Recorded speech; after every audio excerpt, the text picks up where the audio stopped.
소백산에서 아줌마년 몸매 섹시하네. 가슴 좀 봐도 되냐? 라며 시비건 조폭들. 상대는 귀신 잡는 해병대 특수수색대 출신 투스타 현역 1사단장 여군이었고 뼈와 살이 분리되는 참교육 이야기입니다. 구독과 좋아요를 해주시면 더 좋은 사연으로 보답하겠습니다. 바람이 칼날처럼 뺨을 스쳤다. 소백산 국립공원, 그 중에서도 가장 험준하기로 이름난 희방사 코스는 늦가을의 정취를 씻어내는 듯한 청명한 한기로 가득 찼다. 하늘은 물감을 쏟아부은 듯 시리도록 푸르렀고 발밑에 깔린 낙엽은 바스러지는 소리조차 얼어붙을 만큼 공기는 팽팽했다. 평일 이른 시간에 산은 고요했다. 자연의 거대함 앞에 인간의 번뇌는 한낱 먼지처럼 가라앉는 곳이었다. 차하륜 소장은 배낭의 어깨끈을 고쳐 매며 거친 숨을 고르게 다듬었다. 그녀의 어깨를 짓누르는 것은 20살 해병대 후보생 시절부터 메고 다닌 낡은 배낭의 무게가 아니었다. 그것은 대한민국 해병대 제1사단 포항을 지키는 해룡부대의 사단장이라는 별 2개의 무게였다. 오늘 그녀는 전투복 대신 몸에 밀착되는 검은색 등산복을 입고 있었다. 땀을 빠르게 배출하는 기능성 상의는 오랫동안 극한의 훈련으로 다져진 그녀의 균형 잡힌 상체를 고스란히 드러냈고 등산용 바지는 한 걸음을 내디딜 때마다 탄탄한 근육의 움직임을 보여주었다. 머리는 질끈 묶어 등산 모자 안에 깔끔하게 갈무리했고 얼굴 대부분은 짙은 선글라스와 등산용 마스크가 가리고 있어 그녀의 신분을 알아보는 사람은 아무도 없었다. 그녀에게 휴가란 임무의 연장이거나 다음 임무를 위한 강제적인 재정비에 가까웠다. 해병대 특수수색대에서 귀신 잡는 귀신이라 불리며 전설적인 기록들을 세웠던 젊은 시절부터 서해 최전방 섬의 방어 임무를 거쳐 대한민국 전략기동부대의 핵심인 제1사단의 사단장이 되기까지 그녀는 단 한순간도 긴장의 끈을 놓아본 적이 없었다. 하지만 오늘 이 소백산의 능선 위에서만큼은 그녀는 오직 산악인 차하륜이고 싶었다. 이곳은 그녀가 해병대 입대를 결심하기 전 아버지와 함께 마지막으로 올랐던 추억의 산이었다. 차가운 공기는 그녀의 머리를 맑게 했고 가파른 오르막은 그녀의 심장을 뛰게 했다. 연화봉을 지나 비로봉으로 향하는 주 능선, 하늘과 맞닿은 길목에 다다랐을 때였다. 고요한 산의 정적을 깨부수는 이질적인 소음이 바람을 타고 날아들었다. 처음에는 멀리서 들려오는 헬기 소리인가 했지만 걸음을 옮길수록 그것은 천박한 유행가 가락과 남자들의 시끄러운 고성 방가임이 분명해졌다. 이내 맑은 산 공기를 더럽히는 역한 술 냄새와 고기 굽는 기름 냄새가 코를 찔렀다. 차하륜의 미간이 좁혀졌다. 그녀의 걸음이 멈췄다.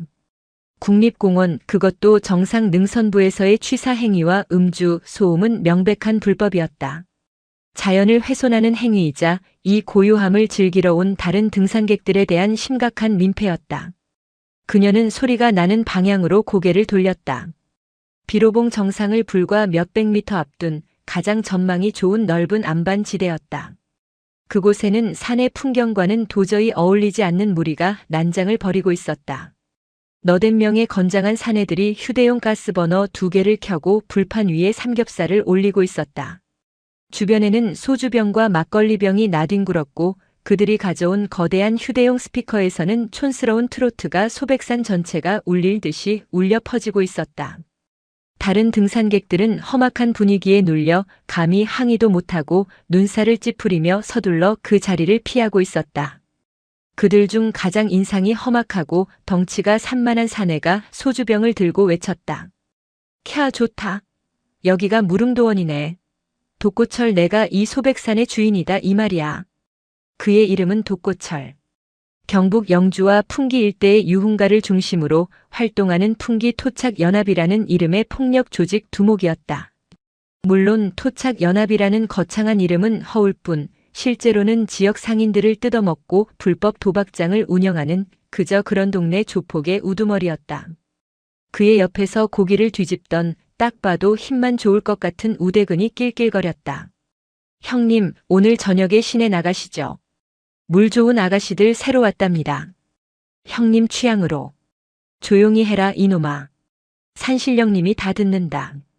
독고철이 핀잔을 줬지만 그의 입은 이미 귀에 걸려 있었다. 그들은 자신들의 세상에 완벽하게 빠져 있었다. 이곳이 국립공원이라는 사실도 다른 사람들에게 피해를 주고 있다는 자각도 전혀 없었다. 아니, 오히려 자신들의 위세를 과시하며 이 모든 불법을 당당하게 즐기고 있었다. 차하류는 조용히 그들 쪽으로 걸어갔다. 그녀는 아무 말 없이 스피커 옆에 놓인 조작 패널로 다가가 거슬리는 음악을 꺼버렸다. 갑작스러운 정적. 산의 바람 소리만이 그 자리를 채웠다. 고기를 입에 넣으려던 독고철의 손이 멈췄다. 웃고 떠들던 무리의 시선이 일제히 음악을 끈 이방인 차하륜에게로 향했다. 뭐야, 이 아줌마는. 가장 먼저 입을 연 것은 눈초리가 뱀처럼 가늘고 깡마른 조필두였다. 차하륜은 그제야 선글라스를 천천히 벗었다. 모자와 마스크로 가려졌지만 그녀의 두 눈은 늦가을 소백의 얼음처럼 차갑고 날카롭게 빛나고 있었다. 국립공원법 위반입니다. 취사, 음주, 소음. 모두 불법입니다. 다른 등산객들에게 심각한 피해를 주고 있습니다. 지금 당장 정리하고 하산하십시오. 그녀의 목소리는 조용했지만 그 안에 담긴 위압감은 수백 명의 해병대원을 일순간에 복종시키는 지휘관의 그것이었다. 차하륜의 경고에 순간적인 침묵이 흘렀다. 독고철의 무리는 당황스러움과 황당함이 뒤섞인 표정으로 그녀를 바라보았다. 지금껏 이 영주 땅에서 특히 자신들의 구역이라 여기는 이 소백산에서 감히 자신들에게 훈계를 하는 사람은 없었다. 더군다나 저렇게 몸매가 드러나는 옷을 입은 여자 혼자서 말이다. 가장 먼저 침묵을 깬 것은 깡마른 조필두였다. 그는 씹던 삼겹살을 바닥에 탁 뱉으며 자리에서 일어났다. 아줌마, 지금 어디서 약을 팔아? 우리가 누군 줄 알고 지금. 조필두가 그녀의 머리부터 발끝까지 노골적인 시선으로 훑어내렸다. 그의 시선은 특히 그녀의 몸에 밀착된 등산복 상의와 탄탄한 다리 라인이 드러나는 바지에 고정되었다. 이야, 근데 아줌마 몸매는 죽이네. 등산복이 꽉 끼는 거 보니까 아주 그냥. 그가 음흉하게 웃으며 동료들을 돌아봤다. 이런 데서 이런 구경을 다 하네. 옆에 있던 우대근도 거들었다. 그는 근육질의 몸을 과시하듯 팔짱을 끼며 일어섰다. 형님, 저 여자 허벅지 좀 보십시오. 산을 타서 그런가 아주 돌덩이 같습니다. 저런 다리로 남자 하나 잡으면 뼈도 못 추겠습니다. 크크. 그들의 저속한 대화는 단순한 희롱을 넘어 명백한 성희롱이었다. 주변에서 어쩔 줄 모르고 지켜보던 몇몇 등산객은 그들의 말에 기겁하며 아예 멀리 달아나 버렸다. 야야. 함부로 말하지 마라. 독고철이 짐짓 점잖은 척, 그러나 그 역시 음흉한 미소를 감추지 않으며 일어섰다. 그는 180이 훌쩍 넘는 키에 험악한 인상으로 차하륜을 위아래로 훑쳤다. 아줌마, 우리가 여기서 하루 이틀 노는 것도 아니고 좋은 말로 할 때 그냥 가쇼.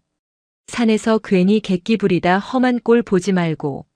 독고철이 두꺼운 손을 뻗어 그녀의 어깨를 툭 치며 밀어내려 했다. 차하륜은 몸을 비틀지도 않았다. 그녀는 그저 독고철의 손이 닿기 직전 반보 뒤로 물러섰을 뿐이다.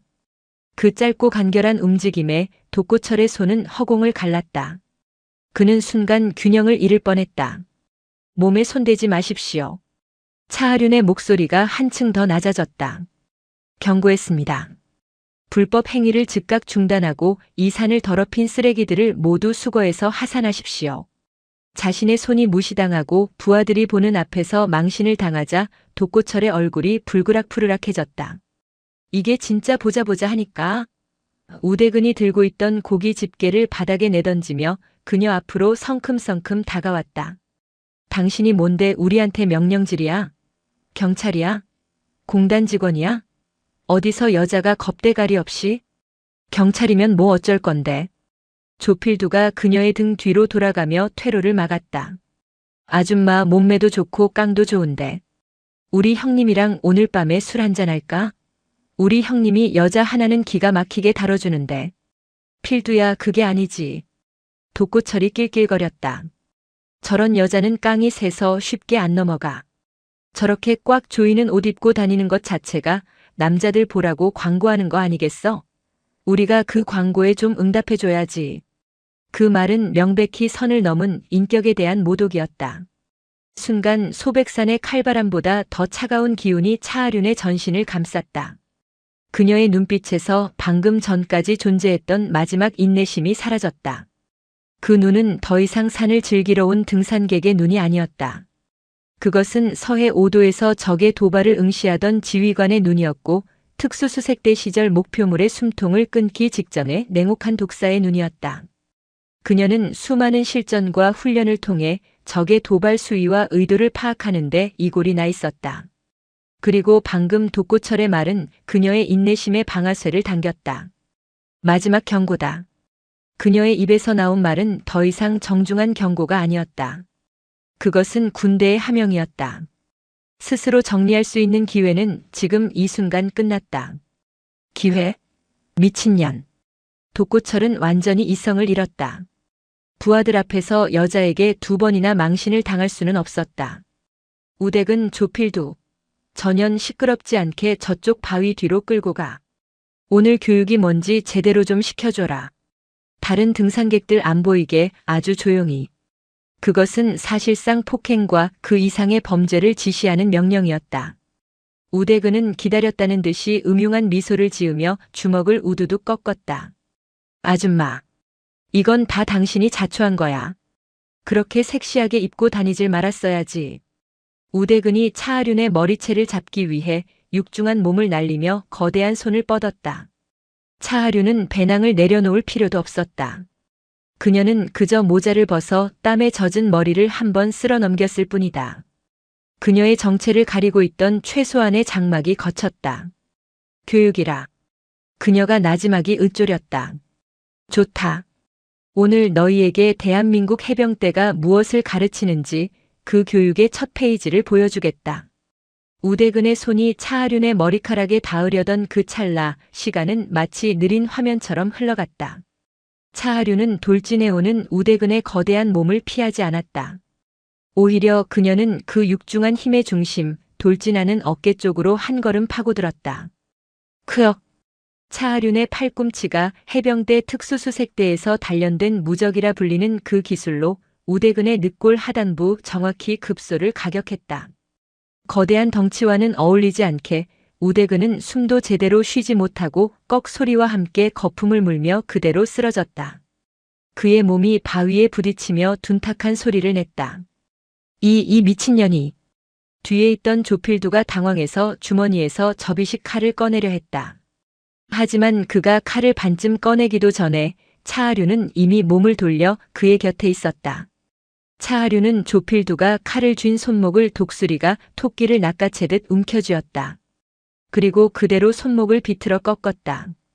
우두둑 뼈가 어긋나는 소름 끼치는 소리와 함께 조필두의 입에서 여자 같은 비명이 터져나왔다. 으악! 내 손목! 내 손! 차하륜은 거기서 멈추지 않았다. 비명을 지르는 조필두의 턱을 반대쪽 손바닥으로 강하게 밀어쳤다. 조필두는 팽이처럼 두어 바퀴 돌다가 자신들이 피워놓은 삼겹살 불판 위로 엎어졌다. 치익하는 소리와 함께 살타는 냄새와 비명이 소백산에 울려 퍼졌다. 모든 일이 불과 5초 안에 벌어졌다. 독고철은 눈앞의 광경을 믿을 수 없었다. 자신의 오른팔과 왼팔이 저 가녀려 보이는 여자 하나에게, 그것도 눈 깜짝할 사이에 박살이 났다. 그의 얼굴에서 오만함이 사라지고 본능적인 공포가 피어올랐다. 너. 대체 정체가 뭐야? 차하륜은 조필두의 손에서 떨어진 칼을 발로 차 낭떠러지 아래로 날려버렸다. 그리고 천천히 독고철에게로 걸어갔다. 그녀의 등산화가 바위 바닥을 긁는 소리가 독고철에게는 저승사자의 발소리처럼 들렸다. 아까는 산의 주인이라더니 목소리가 왜 이렇게 작아졌나? 오지 마. 오지 말라고. 독고철은 공포에 질려 뒷걸음질 치다 널브러진 소주병을 밟고 엉덩방아를 찧었다. 그는 남은 소주병 하나를 깨서 무기처럼 쥐어들었지만 그 손은 공포로 덜덜 떨리고 있었다. 차하륜은 그의 코앞에 멈춰섰다. 그리고 그의 손에 들린 깨진 병을 경멸스럽다는 듯이 바라보았다. 그걸로 뭘 할 수 있지? 나를 찌를 건가? 차하류는 누구도 예상하지 못한 행동을 했다. 그녀는 자신의 등산용 마스크를 천천히 벗었다. 모자 그늘 아래 땀으로 젖었지만 압도적인 기품과 강인함이 서린 그녀의 맨얼굴이 드러났다. 교육의 마지막 장이다. 독고철. 그녀는 독고철이 깨진 병을 쥔 손을 자신의 빈손으로 덮어 잡았다. 독고철이 비명을 지르며 그녀를 찌르려 했지만 차하륜의 손은 마치 강철 바이스처럼 그의 손목을 고정했다. 그녀는 독고철의 손을 억지로 쥐게 한 채 그 깨진 병의 날카로운 부분을 자신들이 어질러 놓은 쓰레기 봉투로 가져갔다. 첫 번째, 너희가 어지른 것은 너희 손으로 직접 치운다. 그녀는 독고철의 손을 이용해 쓰레기 봉투를 찢어버렸다. 두 번째, 너희가 더럽힌 이 사내, 그리고 너희가 모욕한 사람에게 진심으로 사죄한다. 그녀는 독고철의 눈을 똑바로 쳐다봤다. 그 압도적인 눈빛에 독고철은 저항할 생각조차 못했다. 그는 자기도 모르게 고개를 끄덕이고 있었다. 그때 멀리서 국립공원공단 직원과 산악경찰이 헐레벌떡 뛰어오는 것이 보였다. 다른 등산객이 신고한 것이 분명했다. 거기, 무슨 일입니까? 독고철, 당신 또. 산악경찰이 독고철의 얼굴을 알아보고는 소리쳤다. 독고철과 부하들은 이제 폭력 사태까지 벌어졌으니 현행범으로 체포될 것이라 생각하고 얼굴이 하얗게 질렸다. 그런데 차하륜이 한 발 앞으로 나섰다. 그녀는 다시 마스크와 선글라스를 착용했다. 수고 많으십니다. 제가 신고했습니다. 네? 아, 이분들이 소란을. 아닙니다. 차하륜이 경찰의 말을 잘랐다. 제가 오해했습니다. 이분들이 등산 중에 쓰레기를 발견하고 자발적으로 청소하고 계셨습니다. 네. 경찰도 독고철도 심지어 팔목이 부러져 신음하던 조필두조차도 차하륜을 바라봤다. 차하륜은 독고철을 지그시 바라봤다.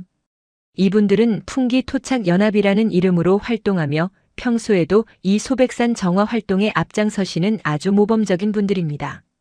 제가 잠시 시끄럽다고 오해했습니다. 죄송합니다. 독고철은 그녀의 의도를 알 수 없었다. 자신들을 감옥에 보내는 대신 모범적인 정화 활동가라는 말도 안 되는 이름을 붙여주었다. 자신들을 제압할 때는 귀신처럼 무섭더니 지금은 왜? 경찰은 어리둥절했지만 한쪽에서는 쓰러진 사람들이 신음하고 다른 한쪽에서는 쓰레기를 줍고 있는 이 기묘한 상황을 일단 수습해야 했다. 아, 예. 알겠습니다. 일단 부상자들은 괜찮습니까? 괜찮습니다. 차하륜이 단호하게 말했다. 이분들 청소하시다가 넘어져서 다치신 모양입니다. 저희가 알아서 부축하고 내려가겠습니다. 심력 끼쳐 죄송합니다. 경찰과 공단 직원은 더 이상 할 말이 없었다. 가장 흉악해 보이는 독고철이 고개를 숙인 채 쓰레기를 줍기 시작했기 때문이었다. 그들은 멋쩍게 경례를 붙이고는 다른 순찰 구역으로 발걸음을 돌렸다. 고요함이 찾아왔다. 독고철은 깨진 병을 내려놓고 덜덜 떨리는 손으로 쓰레기를 줍기 시작했다. 우대근과 조필두도 신음을 참으며 공포에 질린 눈으로 묵묵히 쓰레기를 주워 담았다. 차하륜은 다시 배낭을 메고 산을 오를 채비를 했다. 잠깐만요. 독고철이 그녀를 불렀다. 차하륜이 돌아봤다. 독고철은 땀과 흙으로 범벅이 된 얼굴로 그녀에게 다가왔다. 그리고는 자신의 부하 2명과 함께 90도로 허리를 숙였다. 부러진 팔로 부러진 갈비뼈로 숙이는 절이었다. 감사합니다. 그리고 정말 죄송합니다. 그의 목소리는 갈라져 있었다. 저희 오늘 선생님께 정말 참교육 받았습니다. 저희가 개처럼 살았습니다. 그런데 왜 저희를? 차하륜은 그들을 바라보았다. 그들은 폭력 베이기 이전에 그저 잘못된 길로 들어선 힘을 주체하지 못하는 어리석은 인간들이었다. 나는 당신들을 용서한 것이 아니다. 차하륜이 차갑게 말했다. 나는 당신들에게 기회를 준 것이다. 당신들을 경찰에 넘기는 것은 쉽다. 하지만 그것은 당신들의 인생을 끝내는 것이지 바꾸는 것이 아니지. 그녀는 독고철의 눈을 바라보았다. 당신들 힘은 좋아 보이는군. 그 힘 사람들을 괴롭히는 데 쓰지 말고 사람들을 지키는 데 써라. 이 산을 더럽히는 데 쓰지 말고 이 산을 지키는 데 써라. 지키는 데 쓰라고요? 나는 대한민국 해병대다. 차하륜이 나지막이 말했다. 나의 임무는 국가와 국민을 지키는 것이다. 이 산도 내가 지켜야 할 내 나라의 일부다. 당신들도 오늘부터 그렇게 해라. 그 힘으로 이 소백산을 지키는 진짜 주인이 되어라. 그녀는 그 말을 남기고 다시 비로봉 정상을 향해 단 한 번의 망설임도 없이 걸어갔다. 독고철과 그의 부하들은 그녀가 사라지는 뒷모습을 마치 신이라도 본 것처럼 넋을 잃고 한참 동안 바라보았다. 독고철의 손에는 쓰레기 봉지가, 그리고 그의 머릿속에는 이 산을 지키는 진짜 주인이 되어라는 평생 처음 들어보는 그 무거운 한마디가 울리고 있었다. 차하륜 소장은 독고철 일행이 겁에 질려 서로를 부축하며 굴욕적으로 하산하는 모습을 말없이 지켜보았다. 그녀의 눈에는 경멸도 동정도 없었다. 그저 자신의 휴가를 방해한 정리된 장애물일 뿐이었다. 그들을 경찰에 넘기지 않은 것은 그것이 자신의 임무가 아닐 뿐더러 자신의 참교육이 공식적인 법 집행의 범주를 넘어섰음을 스스로 알기 때문이었다. 그녀는 불필요한 서류 작업이나 언론의 호기심에 엮이고 싶지 않았을 뿐이다. 그녀는 다시 배낭을 고쳐 메고 소백산의 정상, 비로봉을 향한 마지막 걸음을 재촉했다. 아까의 소란으로 20분 남짓 시간을 허비했지만 그녀의 보폭은 조금도 흐트러지지 않았다. 그녀의 심박은 고요했다. 방금 전의 일은 그녀에게 있어 포항의 제1사단 지휘통제실에서 발생하는 수많은 돌발 상황 중 하나를 처리한 것과 크게 다르지 않았다. 마침내 그녀의 등산화가 소백산의 정수리, 비로봉이라 새겨진 거대한 정상석을 밟았다. 바람이 거셌다. 평일임에도 불구하고 몇몇 등산객이 먼저 올라와 이 장엄한 풍경을 카메라에 담고 있었다. 차하륜은 정상석에서 한 걸음 물러나 북쪽을 바라보았다. 발 아래로 구름이 바다처럼 펼쳐졌고 그 너머로 연화봉과 국망봉으로 이어지는 능선이 마치 거대한 용의 등줄기처럼 꿈틀거렸다. 이곳에 서면 온 세상이 발 아래 있는 듯 했다. 하지만 그녀는 그 풍경 너머를 보고 있었다. 그녀의 시선은 저 멀리 이 산줄기가 끝나는 동쪽 포항의 바다를 향해 있었다. 해병대 제1사단장. 대한민국 동해안의 가장 중요한 전략적 요충지이자 국가전략기동부대의 핵심을 이끄는 지휘관. 그녀가 어깨에 짊어진 별 2개의 무게는 이 소백산 전체의 무게보다 무거웠다. 그녀는 눈을 감았다. 살을 애는 듯한 정상의 바람이 땀으로 젖은 그녀의 머리카락을 스치며 온몸에 열기를 식혔다. 귓가에는 오직 바람 소리만이 가득했다. 이 순간의 평화. 이것을 지키기 위해 그녀는 해병이 되었다. 이 평화를 깨트리려는 자들이 산 정상의 조폭이든 바다 건너의 적이든 혹은 부패한 내부의 위협이든 그녀는 용납할 생각이 없었다. 그녀는 차가운 공기를 폐부 깊숙이 들이마시며 조용히 맹세했다. 이 산하를, 이 평화를 반드시 지켜내겠다고. 얼마나 지났을까? 정상의 기쁨을 만끽한 등산객들이 추위를 이기지 못하고 하나둘 하산하기 시작했다. 차하륜도 이제 복귀할 시간이었다. 그녀는 가져온 보온병에서 뜨거운 물을 한 모금 마시고 다시 배낭을 맸다. 그런데 그때 그녀의 예리한 감각이 무언가 달라진 것을 포착했다. 바람의 질이 바뀌었다. 불과 1시간 전까지만 해도 북서쪽에서 불어오던 맑고 차가운 바람이 지금은 남동쪽에서 축축하고 무거운 습기를 머금은 바람으로 변해 있었다. 하늘도 마찬가지였다. 동쪽 하늘 끝에서부터 짙은 먹구름이 거대한 파도처럼 무서운 속도로 밀려오고 있었다. 날씨가. 차하륜의 입에서 나직한 탄식이 흘러나왔다. 가을산, 특히 소백산의 날씨는 조울증 환자처럼 변덕스럽다. 일기예보에서는 오늘 하루 종일 맑다고 했지만 이 소백산의 날씨는 오직 소백산만이 알고 있었다. 그녀는 해병대 특수수색대 시절 백령도에서 겪었던 살인적인 해무와 돌풍을 떠올렸다. 이 정도 속도의 구름이라면 1시간 안에 폭우나 심하면 이 계절에 맞지 않는 진눈깨비가 쏟아질 수도 있었다. 즉시 하산한다. 그녀는 더 이상 지체하지 않고 희방사 방향으로 발걸음을 서둘렀다. 그녀의 머릿속은 이미 단순한 등산객이 아닌 재난 상황을 대비하는 야전 지휘관의 모드로 완벽하게 전환되어 있었다. 한편 차하륜에게 참교육을 받고 하산하던 독고철 일행의 분위기는 침통함을 넘어 처참했다. 그들은 신체적인 고통보다 정신적인 굴욕감에 몸서리쳤다. 시발 시발. 갈비뼈가 박살난 듯한 고통을 호소하던 우대근이 신음과 함께 욕설을 내뱉었다. 그는 분했지만 아까 자신을 종잇장처럼 무너뜨렸던 그 여자의 팔꿈치를 떠올리면 본능적인 공포가 밀려왔다. 형님, 전연 뭡니까 대체? 산삼캐는 10만입니까? 손이 무슨? 닥쳐. 독고철이 으르렁거렸다. 그는 부하들 앞에서 가장 큰 망신을 당했다. 자신의 주먹이 닿기도 전에 그 여자의 눈빛 하나에 제압당한 기분이었다. 풍기 바닥뜨기 전에 전연 반드시 찾아서 족친다. 내가 독고철이야. 풍기 독고철이라고. 근데 형님 저 팔이. 조필두는 완전히 어긋난 자신의 팔목을 다른 쪽 손으로 부여잡고 울상을 지었다. 이거 병원 가야 합니다. 저 여자 해병대라고 했습니다. 해병대. 진짜. 해병대면 뭐. 독고철이 버럭 소리를 질렀다. 하지만 그의 목소리에는 힘이 없었다. 그 역시 그 여자의 마지막 말을 잊을 수 없었다. 이 산을 지키는 진짜 주인이 되어라. 그 말은 독고철의 심장을 가장 아프게 찌른 말이었다. 한때 그는 정말로 풍기 읍내에서 돕고 사장으로 불리며 나름의 의리를 지키려 했다. 하지만 돈과 권력 앞에서 그의 의리는 번번이 무너졌고 결국 그가 남은 것은 소백산 자락에서 등산객이나 협박하는 신세였다. 그들은 자신들이 어질러 놓은 쓰레기 봉투를 들고 터덜터덜 내려가고 있었다. 차라리 경찰에 잡혀가서 콩밥을 먹는 게 낫지 이런 굴욕은 처음이었다. 그들이 희방사 깔딱고개를 막 지날 무렵이었다. 차하륜이 예측한 대로 날씨가 급변하기 시작했다. 해가 구름 뒤로 완전히 숨어버리자 숲은 순식간에 한낮인데도 불구하고 저녁처럼 어두워졌다.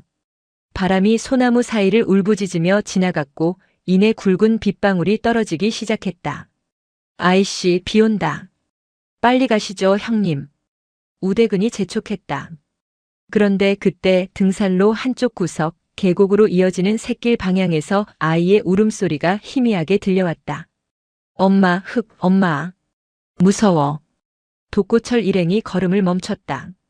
등산로에서 조금 벗어난 바위 틈 젖은 낙엽 더미 속에 대여섯 살쯤 되어 보이는 남자아이가 비를 맞으며 웅크리고 앉아 울고 있었다. 아이는 얇은 노란색 우비 하나만 걸치고 있었고 온몸을 사시나무 떨듯 떨고 있었다. 웬 꼬마야? 조필두가 귀찮다는 듯 말했다. 이 날씨에 부모는 뭐하고? 엄마 잃어버렸나 본데. 독고철이 퉁명스럽게 말하며 아이에게 다가갔다. 야, 꼬마야. 너 엄마 어디 갔어? 아이는 낯선 남자의 험악한 인상과 피냄새가 섞인 듯한 흙먼지 냄새에 놀라 더 크게 울음을 터뜨렸다. 왕, 저리 가. 아저씨 무서워. 괴물 같아. 아, 이씨. 귀찮게 됐네. 우대근이 부러진 갈비뼈를 만지며 머리를 극적였다. 형님, 그냥 갑시다. 우리가 데리고 있다가 유괴범으로 몰리면 어쩝니까? 우리 지금 꼴도 이 모양인데. 그 말에 독고철도 망설였다. 맞는 말이었다. 조필두는 팔이 부러졌고 우대근은 갈비뼈가 나갔다. 자신들의 행색은 누가 봐도 선량한 등산객이 아니었다. 비는 점점 거세지고 있었다. 이곳에 그냥 아이를 버려두고 갈 수도 그렇다고 데리고 갈 수도 없는 진퇴양난의 상황이었다. 독고철은 아이의 겁에 질린 눈을 바라보았다. 그 순간 그의 뇌리에 아까 그 여자의 목소리가 망치처럼 스쳐 지나갔다. 이 산을 지키는 진짜 주인이 되어라. 젠장. 독고철이 욕설을 내뱉었다. 그는 자신이 입고 있던 그나마 두꺼운 바람막이 재킷을 벗었다. 형님도 다쳤는데. 시끄러워. 독고철은 울고 있는 아이에게 다가가 겉옷으로 아이의 몸을 감쌌다. 뚝 그쳐. 아저씨 괴물 아니야. 독고철이 평생 처음으로 아이를 달래는 듯한 어설프고 거친 목소리로 말했다. 우대근 너는 업어. 조필두 너는 한 손으로라도 가방 챙겨. 이대로 비 맞으면 이 꼬마 얼어 죽는다. 형님, 지금 우리 코가 석자입니다. 병원 가야 한다고요. 조필두가 반발했다. 시끄럽다고 했지. 독고철이 버럭 소리쳤다. 그것은 아까 차하륜에게 당했던 분풀이가 아니었다.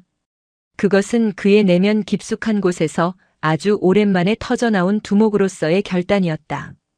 우리가 언제부터 이렇게 쪼다처럼 살았냐? 이 꼬마 하나 못 구해서 쓰레기처럼 살다 죽을래? 저 해병대 여자가 우리를 쓰레기 취급한 거 오늘 여기서 되갚아주자. 우리가 쓰레기가 아니라는 걸 증명하자고. 우대근과 조필두는 독고철의 결연한 눈빛에 압도당했다. 그들은 군말 없이 아이를 챙겼다. 우대근은 부러진 갈비뼈의 고통을 참으며 아이를 등에 업었고 조필두는 부러지지 않은 왼손으로 아이의 작은 가방을 챙겼다. 꼬마야, 이름이 뭐야? 강민준. 그래, 민준아. 아저씨 등 꽉 잡아. 엄마 찾아줄게. 독고철 일행은 자신들의 하산이 아닌 아이를 구하기 위한 새로운 산행을 시작했다. 빗줄기는 폭우로 변해 그들의 앞길을 가로막고 있었다. 차하륜의 하산 속도는 경이로웠다. 그녀는 해병대 특수수색대 시절 완전 무장으로 포항의 산악 지형을 주파하던 실력을 유감없이 발휘했다. 젖은 바위와 미끄러운 흙길을 마치 평지처럼 내디뎠다. 그녀의 머릿속에는 오직 안전한 하산이라는 목표뿐이었다. 기상이 악화될수록 산은 통제 불가능한 변수가 된다. 그녀는 이런 상황에서 무리한 영웅심이나 감상에 빠지는 것을 가장 경계했다. 그녀가 희방사 깔딱고개를 막 통과할 무렵이었다. 거센 비바람을 뚫고 한 여성의 절규에 가까운 외침이 들려왔다. 민준아, 강민준, 우리 아들, 어디 있니? 차하륜이 즉시 걸음을 멈췄다. 등살로 저편에서 한 부부가 비에 흠뻑 젖은 채 거의 정신이 나간 표정으로 주변을 헤매고 있었다. 아이의 엄마로 보이는 여성은 목이 다 쉬어라 아이의 이름을 불렀고 아빠는 금방이라도 쓰러질 듯한 아내를 부축하며 함께 소리치고 있었다. 차하륜은 상황을 파악하는 데 1초도 걸리지 않았다. 조난, 실종 아동, 악천후. 최악의 조건이 모두 갖춰졌다. 그녀는 부부에게 신속하게 다가갔다. 무슨 일입니까? 아이를 잃어버리셨습니까? 네. 우리 아들이 민준이가 잠깐 화장실 다녀온다고 했는데 노란색 우비 입고 혹시 못 보셨어요? 아이의 엄마가 차하륜의 팔을 붙잡고 애원했다. 차하륜은 침착하게 물었다. 언제 어디서 잃어버리셨습니까? 한 20분쯤 전에. 저기 깔딱고개 위쪽 쉼터였어요. 저희가 잠시 배낭 정리하는 사이에. 20분 전. 깔딱고개 쉼터. 차하륜의 머릿속 컴퓨터가 빠르게 돌아갔다. 그곳은 아까 독고철 일행이 아이를 발견했을 법한 지점과 거의 일치했다. 비는 그때부터 거세지기 시작했다. 아이가 길을 잃었다면 비를 피하기 위해 등산로를 벗어났을 가능성이 컸다. 신고는 하셨습니까? 네, 방금 119에. 그런데 비 때문에 헬기도 못 뜨고 구조대가 올라오려면 시간이 걸린다고. 제발 우리 민준이 좀. 아이 아빠의 목소리는 절망으로 가득 차 있었다. 차하륜은 자신의 스마트폰을 꺼냈지만 이미 서비스 지역 이탈 표시가 떠 있었다. 그녀는 하늘을 한번 쳐다봤다. 구름이 너무 낮게 깔려 있었다. 남편분은 여기서 아내분과 함께 계십시오. 저체온증이 올 수 있습니다. 이 방수포를 덮고 계십시오. 차하륜은 배낭에서 비상용 방수포를 꺼내 건넸다. 그리고 자신이 쓰고 있던 모자를 벗어 아이 엄마에게 씌워주었다. 어디 가시려고요? 같이 좀 찾아주세요. 제발이요. 찾으러 가는 겁니다. 차하륜의 목소리는 단호했다. 저는 해병대에서 오랫동안 복무했습니다. 산악수색이 제 전문입니다. 그녀는 군인 신분을 밝힐 생각은 없었지만 절망에 빠진 부부를 안심시키기 위해서는 그 말이 가장 효과적이었다. 부부는 여기서 절대 움직이지 마십시오. 구조대가 가장 먼저 올 곳입니다. 아이의 인상착의를 다시 한번 정확하게 말씀해 주십시오. 7살이고 남자아이. 노란색 우비에 파란색 운동화를 신었어요. 제발. 차하륜은 모든 정보를 머릿속에 입력했다. 반드시 찾겠습니다. 그녀는 부부에게 경례 대신 짧은 목례를 하고 다시 빗속으로 뛰어들었다. 이번에는 하산이 아니었다. 수색 및 구조 임무의 시작이었다. 그녀는 깔딱고개 방향으로 역주행했다. 그녀의 눈은 이제 평범한 등산객의 눈이 아니었다. 특수수색대의 정찰조처럼 그녀의 시야는 숲의 모든 미세한 변화를 쫓았다. 아이는 공포에 질리면 오르막이 아닌 내리막으로 향한다. 하지만 동시에 비를 피하기 위해 바위 틈이나 숲이 우거진 곳으로 숨어든다. 그녀는 등산로를 따르지 않았다. 등산로 양옆의 숲과 계곡 방향을 주시하며 인간의 발자국이 아닌 작은 아이가 남겼을 법한 흔적을 찾았다. 흔적이 없어. 빗줄기가 너무 거세서 아이가 남겼을지 모를 발자국이나 흔적은 이미 모두 씻겨 내려간 후였다. 체온은 급격히 떨어지고 있었다. 이 비를 맞으며 1시간 이상 버티기는 아이에게는 무리였다. 시간이 없다. 최단 경로로 쉼터까지 이동하며 수색한다. 그녀는 다시 속도를 높였다. 젖은 낙엽이 발목을 잡았고 거센 바람이 그녀의 몸을 휘청이게 했지만 그녀의 중심은 강철처럼 단단했다. 같은 시각 독고철 일행은 아이를 업고 하산하는 길에 심각한 난관에 부딪혔다. 형님, 길이 없어졌습니다. 조필두가 절망적인 목소리로 외쳤다. 그들이 평소에 지름길이라며 몰래 다니던 샛길이 불어난 계곡물에 완전히 잠겨버린 것이다. 폭우로 인해 순식간에 불어난 물은 흙탕물이 되어 모든 것을 집어삼키고 있었다. 시발, 돌아가야 합니다. 돌아가면 얼마나 걸려? 독고철이 소리쳤다. 정규 등산로로 가려면 최소 20분은 다시 올라가야 합니다. 이 비를 맞으면서 독고철은 등에 업힌 우대근을 바라봤다. 우대근의 등에 업힌 민준이의 울음소리가 점점 작아지고 있었다. 저체온증의 초기 증상이었다. 민준아, 정신 차려. 자면 안 돼. 독고철이 아이의 볼을 가볍게 쳤다. 형님, 어떡합니까? 우대근도 공포에 질려 있었다. 그는 갈비뼈의 통증보다 등 뒤에서 점점 차가워지는 아이의 체온이 더 무서웠다. 그들은 싸움에는 이골이 났지만 자연의 재해 앞에서는 무력했다. 독고철은 이를 악물었다. 그는 주변 지형을 미친 듯이 살폈다. 그는 이 산에서 나고 자랐다. 비록 불법적인 일이었지만 이 산의 지형은 그의 손바닥 안에 있었다. 저쪽이다. 독고철이 손가락으로 가리켰다. 저기 암벽 타고 올라가면 아까 그 깔딱고개 능선으로 바로 붙을 수 있다. 거긴 물이 안 차. 정규 등산로보다 빨라. 미쳤습니까, 형님? 저길 어떻게 애 업고 올라갑니까? 조필두는 팔 부러졌고 우대근은 갈비 나갔고 저긴 우리도 장비 없인 못 가요. 그럼 여기서 애 죽는 거 구경할래? 독고철의 눈이 붉게 충혈되었다. 조필두, 넌 뒤에서 받쳐. 우대근, 넌 애 업고 내 뒤에 서. 내가 길 뚫는다. 죽어도 같이 죽고 살아도 같이 산다. 알겠냐? 독고철은 더 이상 동네 양아치 두목이 아니었다. 그는 생명을 구하기 위해 자신의 목숨을 건 대장이었다. 알겠습니다, 형님. 우대근과 조필두도 도끼를 품었다. 그들은 젖은 손으로 바위를 잡고 가장 위험한 길을 선택해 오르기 시작했다. 그들의 등 뒤에서 빗물과 땀과 어쩌면 후회의 눈물이 뒤섞여 흘러내렸다. 두 개의 그룹. 한 명의 최정예 해병과 세 명의 어설픈 조폭. 그들은 전혀 다른 길을 통해 오직 아이를 구한다는 하나의 목표를 향해 폭우 속을 뚫고 가고 있었다. 폭우는 소백산의 모든 소리를 집어삼켰다. 차하류는 등산로를 벗어나 아이가 숨어들었을 법한 바위 틈과 계곡 사면을 샅샅이 뒤지고 있었다. 그녀의 해병대 군화는 이미 물을 가득 머금었지만 그녀의 감각은 오히려 날카롭게 타오르고 있었다. 그녀는 특수수색대 시절 야간 독도법 훈련을 떠올렸다. 적진을 에러보듯 그녀는 숲의 모든 움직임을 주시했다. 강민준, 민준아.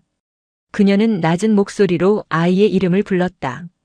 고함을 지르면 체력 소모가 크고 비바람 소리에 묻혀 효과가 없음을 알기 때문이었다. 대신 그녀는 소리가 반사될 만한 지형을 이용해 효율적으로 소리를 전달했다. 그때였다. 그녀의 귓가에 아이의 울음소리와는 다른 거친 남자들의 고함 소리가 희미하게 포착되었다. 조금만 더. 힘내. 다 왔어. 우댁은 정신 차려. 차하륜의 몸이 즉각 반응했다.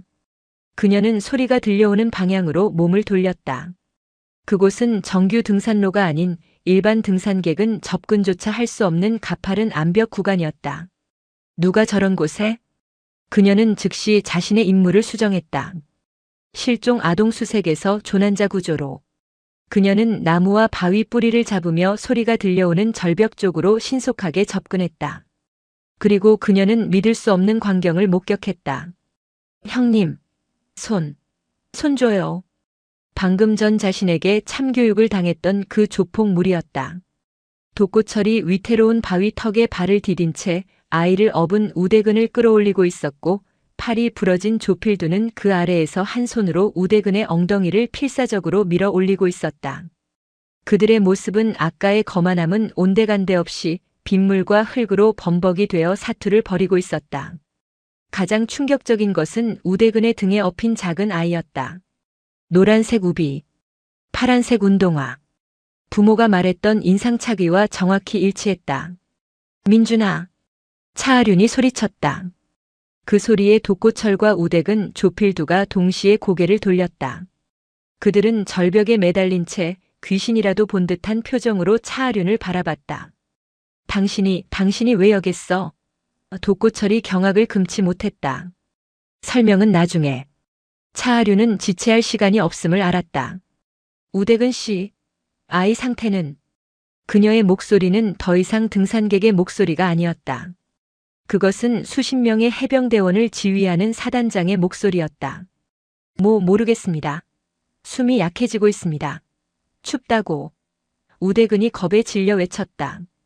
독고철 씨, 나한테 아이를 넘겨. 내가 먼저 올라간다. 차하륜은 배낭을 벗어던졌다. 그녀는 조폭들보다 더 가파른 하지만 최단 거리인 암벽을 맨손으로 타기 시작했다.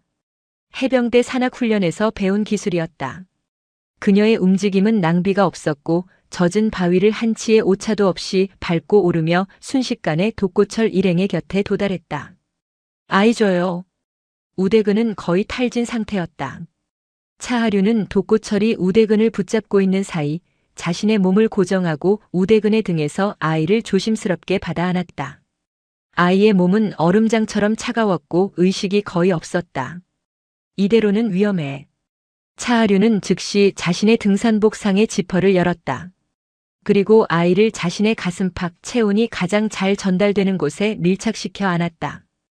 해병대의 붉은색 기능성 내피가 아이의 젖은 몸을 감쌌다. 독고철 씨, 당신 이 산 잘 안다고 했지? 예, 압니다. 내 집처럼. 여기서 가장 빨리 비를 피하고 불을 피울 수 있는 곳이 어디야? 대피소 말고. 동굴이나 바위 은신처. 독고철은 잠시 망설이다가 소리쳤다. 있습니다. 이쪽 능선 타고 10분만 가면 옛날에 우리 할배가 쓰던 10만이 비트가 있습니다. 굴입니다. 길 안내해. 우댁은 조필두.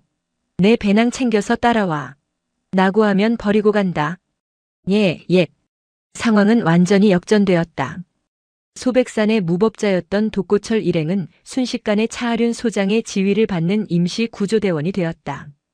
독고철은 본능적으로 차하륜의 명령에 따랐다. 그의 머릿속에 저항이나 자존심 같은 단어는 없었다. 오직 살려야 한다는 생각뿐이었다. 그는 앞장서서 길을 뚫었고 차하륜은 아이를 안고 그 뒤를 따랐다. 우대근과 조필두는 차하륜의 배낭을 챙기고 비틀거리며 그들을 따랐다. 독고철이 말한 곳은 등산로에서는 보이지 않는 거대한 바위 뒤에 숨겨진 작은 동굴이었다. 성인 대여섯 명이 겨우 비를 피할 정도의 공간이었다. 됐다. 차하륜은 아이를 내려놓고 즉시 배낭을 뒤졌다. 조필두 씨, 배낭에서 은색 비상 담요 꺼내. 한 손으로 할 수 있겠어? 우대근 씨, 밖에서 마른 나뭇가지 뭐든 주워와. 불 피워야 해. 독고철 씨, 당신은 나 도와. 그들은 일사불란하게 움직였다. 차하륜은 배낭 속 깊숙한 곳에서 방수팩에 밀봉된 비상키트를 꺼냈다. 그녀는 젖은 아이의 옷을 조심스럽게 벗기고 마른 수건으로 물기를 닦아낸 뒤 비상 담요로 아이의 몸을 감쌌다. 독고철 씨, 내 등산복 상의 주머니에 초코바 있어. 그거 잘게 씹어서 아이 입에 조금씩 넣어줘. 삼키는지 확인해. 그녀는 밖으로 나가 우대근이 모아온 젖은 나뭇가지들을 받았다. 그리고 키트에서 고체 연료와 파이어 스틸을 꺼냈다. 치직 치직. 몇 번의 마찰 끝에 불꽃이 일었고 고체 연료에 불이 붙었다. 그녀는 젖은 나뭇가지를 능숙하게 말려가며 불을 키웠다. 해병대 생존 훈련의 교과서적인 움직임이었다. 작은 동굴 안에 온기가 퍼지기 시작했다. 아이는 비상담요와 차아륜의 체온, 그리고 작은 모닥불의 온기에 기대어 희미하게 신음을 뱉었다. 그리고 초코바의 단맛에 반응하듯 입술을 달싹였다. 살았다. 독고철이 털썩 주저앉으며 말했다. 차아륜은 아이의 호흡이 안정된 것을 확인하고 나서야 젖은 머리카락을 쓸어넘겼다. 그녀는 독고철 일행을 바라보았다. 그들은 자신들이 구한 아이를 보며 지금껏 느껴보지 못한 이상한 감정에 휩싸인 표정이었다. 얼마 후 빗줄기가 조금 약해졌을 때 저 멀리서 구조대의 호루라기 소리와 외침이 들려왔다. 구조대가 왔군. 차아륜이 말했다. 그녀는 아이를 다시 비상담요로 잘 감싸 안았다. 이제 아이를 부모에게 데려다 줍시다. 깔딱고개 쉼터 구조대와 부모가 애타게 기다리고 있는 곳으로 그들이 모습을 드러냈을 때 아이의 부모는 무너져 내렸다. 민준아. 엄마가 달려와 아이를 부둥켜 안고 오열했다.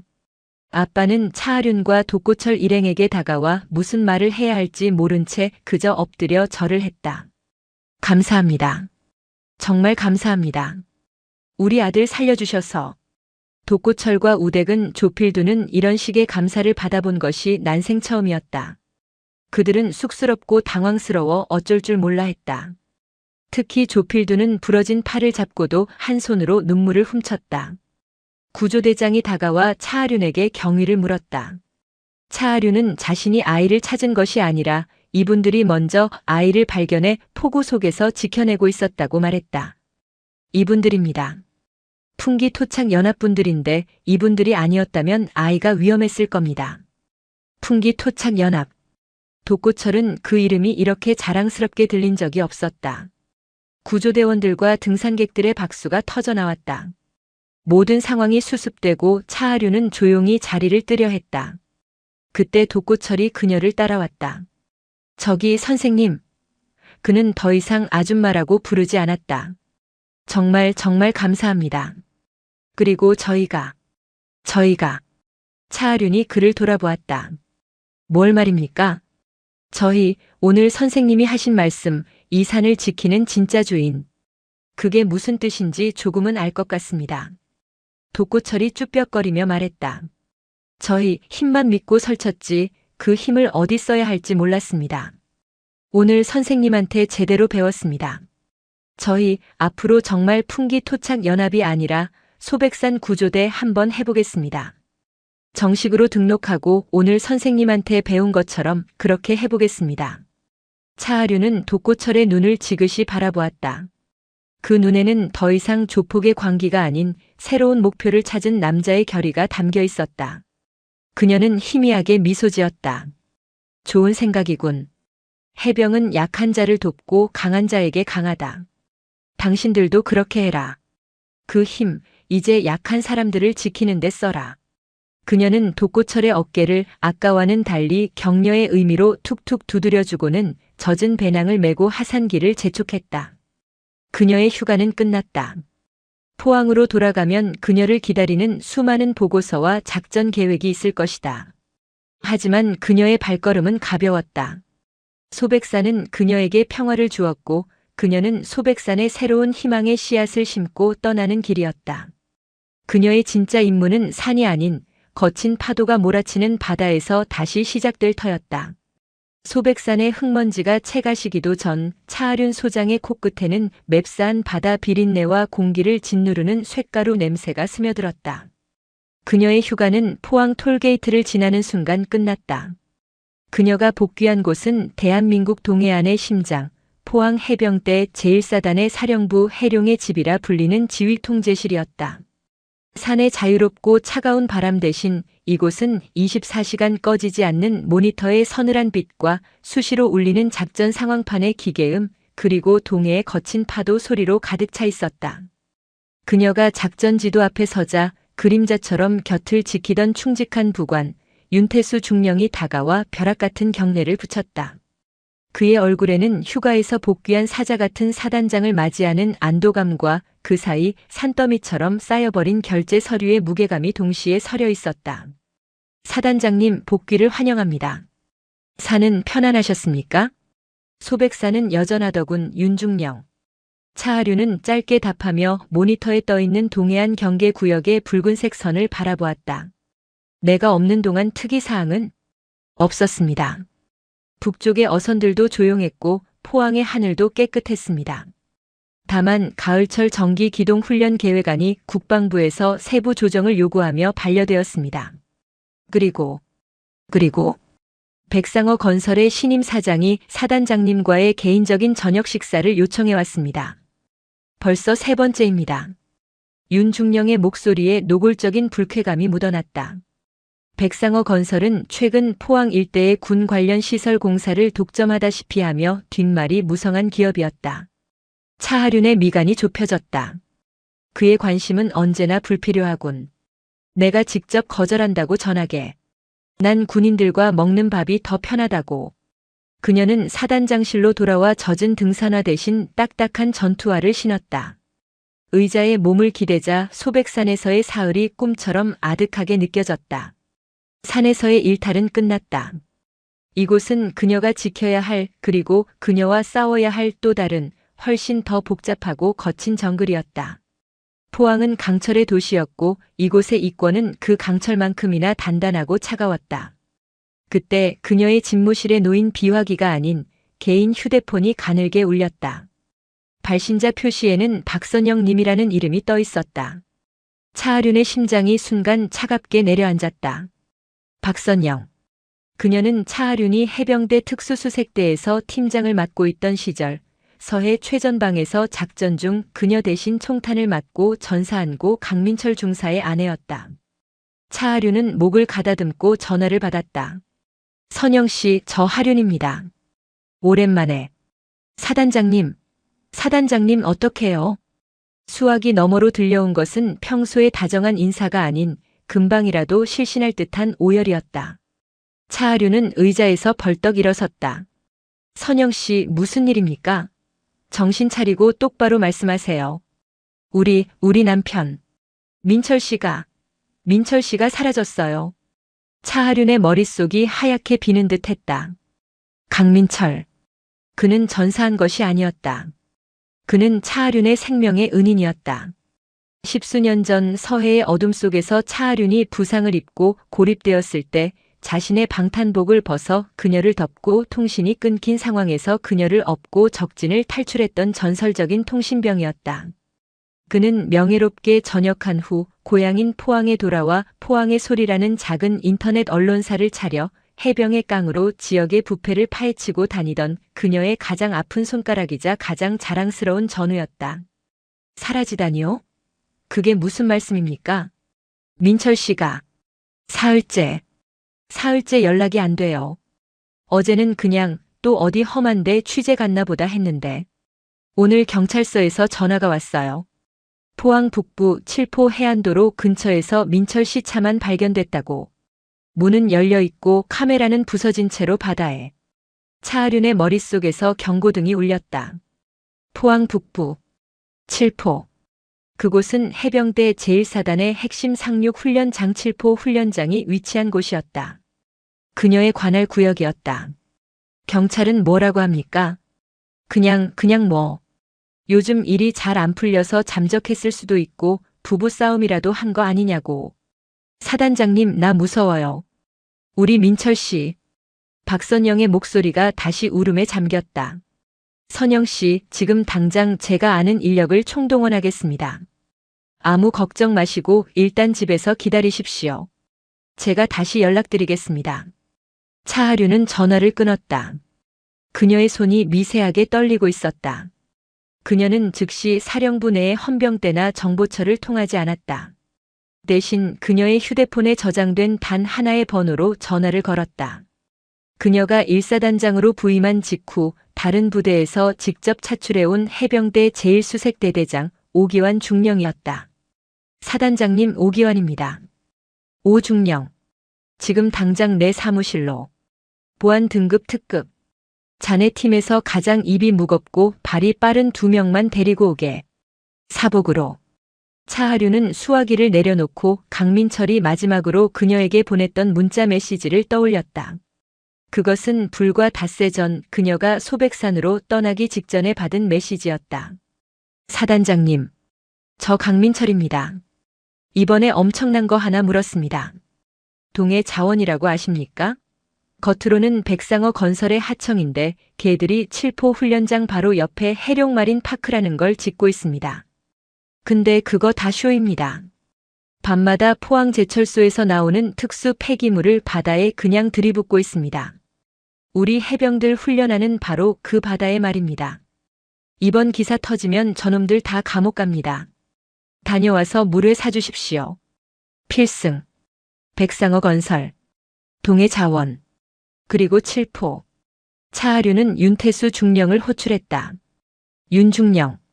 지금 즉시 동해 자원이라는 회사, 그리고 그 모회사인 백상어 건설의 최근 1년간 포항 지역 내 모든 활동 내역을 조사해.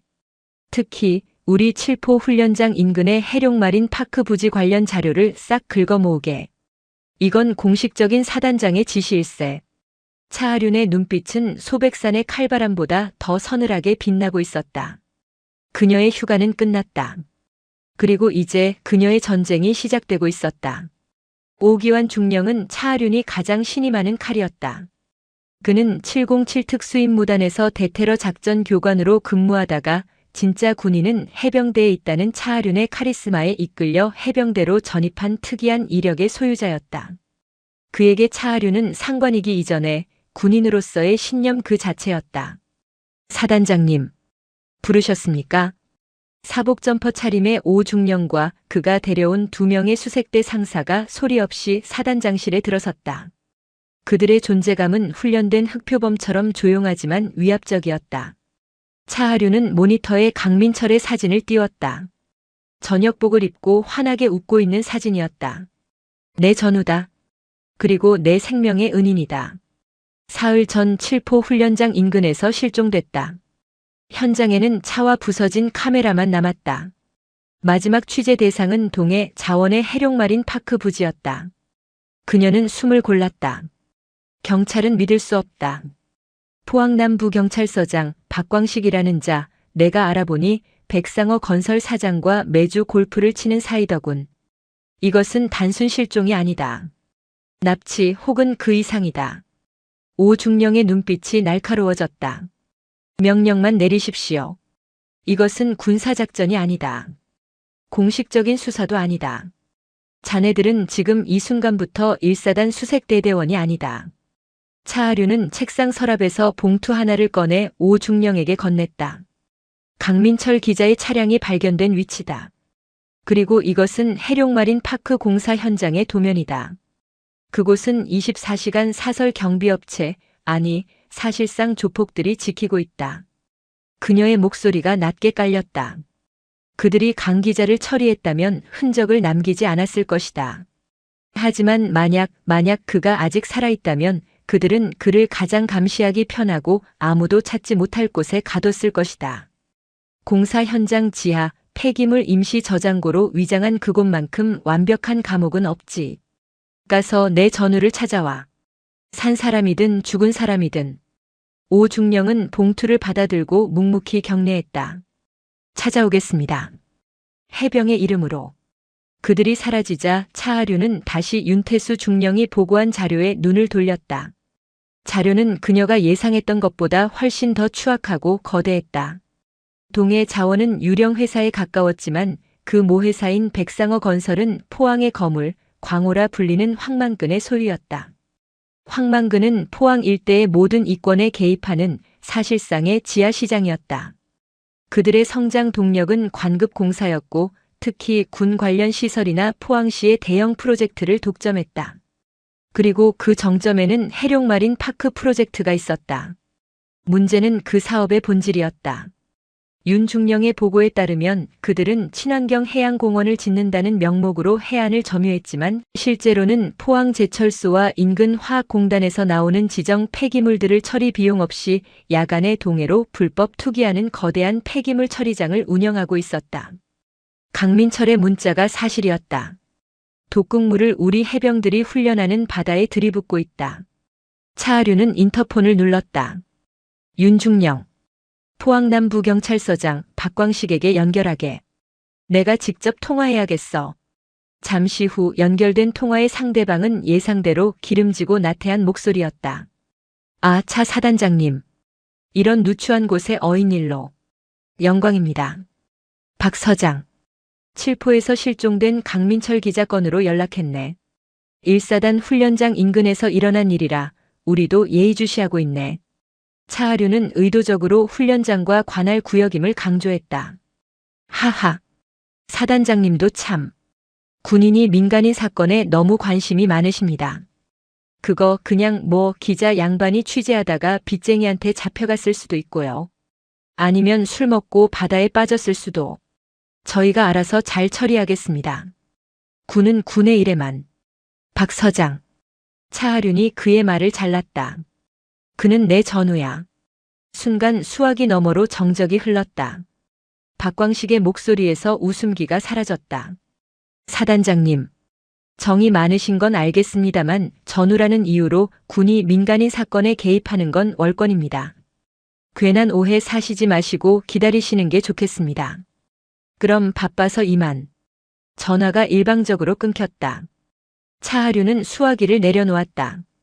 그녀의 눈은 분노로 타오르고 있었다. 박광식의 태도는 확신을 주었다. 그들은 강민철이 차하륜과 연결되어 있다는 것을 모르지만 최소한 그들은 강민철의 실종에 깊이 관여하고 있었다. 그때 오중령으로부터 암호화된 문자 메시지가 도착했다. 목표 지점 침투 성공. 예상대로 요새. 사설 용역 50명 이상 상주. 단순 경비 아님. 중무장 상태. 비의 3구역 지하 폐기물 저장고에서 생체 신호 감지.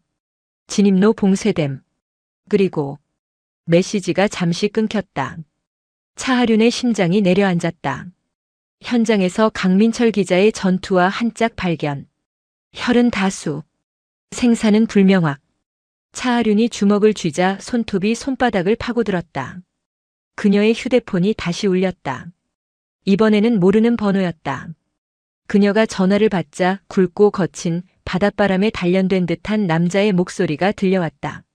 차하륜 사단장님. 별 2개짜리 어깨가 많이 무거우신가 봅니다. 소백산에서 조무래기들 상대로 기분은 좀 푸셨습니까? 드디어 독사의 머리가 직접 연락을 해왔다. 백상어 건설의 황만근 광호였다. 내 휴가 일정까지 알고 있다니 관심이 아주 지대하군. 하하. 포항에서 일어나는 일은 내가 다 알아야 하지 않겠습니까? 심지어 우리 1사단장님의 안전까지도 말입니다. 황만근이 웃었다. 차 사단장. 소백산은 산이지만 포항은 바다요. 바다는 깊고 어두워서 한번 빠지면 아무도 못 찾습니다. 시끄럽게 떠들던 기자 놈처럼 말이지. 협박이었다. 강민철이 자기 손에 있다는 노골적인 암시이자 차하륜의 군 경력 전체를 건 도박을 강요하는 협박이었다. 사단장. 내가 별 2개 달아준 값은 해야지. 안 그렇소? 내 말뜻 알아들을 거라 믿소. 황만근의 목소리가 차가워졌다. 서울의 높으신 분들도 이 해룡마린 파크가 잘 되길 바라고 계시오. 포항의 하늘이나 잘 지키시오. 바다는 우리가 알아서 할 테니. 그리고 그 기자 찌끄레기 그거 너무 찾으려고 애쓰지 마. 젊은 놈이 객기로 덤비다가 발 헛디뎌 굴러떨어진 모양이니까. 전화 끊겠다. 그래. 현명한 판단이길 바라지. 당신 부하들 칠포에서 춥겠어. 얼른 철수시키시오. 전화가 끊겼다. 차하류는 창밖을 바라보았다. 거대한 강철의 도시 위로 어둠이 내리고 있었다. 황만근은 오중령의 침투까지 알고 있었다. 모든 것이 함정이었다. 그녀는 인터폰을 다시 눌렀다. 윤중령. 지금 즉시 해병대 제1사단 전부대에 해룡 1호 비상을 발령하게. 사단장님, 해룡 1호는 적 특수부대의 포항항 침투 및 화학 테러 위협 시에만 발령하는 최고 등급 비상입니다. 무슨 일이십니까? 칠포 훈련장 인근 해룡마린 파크 부지에서 유독 물질이 대량으로 유출되고 있는 정황이 포착됐다. 차하륜의 목소리는 얼음처럼 차가웠다. 불상의 테러 세력이 해당 물질을 확보하고 동해안과 포항 시민을 위협하려 하고 있다. 해병대 제1사단장 명의로 지금 즉시 관할 구역 내의 화학적 위협을 제거하기 위한 작전을 승인한다. 작전명 포이즌 웨이브. 오기환 중령의 수색대대를 최선봉으로 투입한다.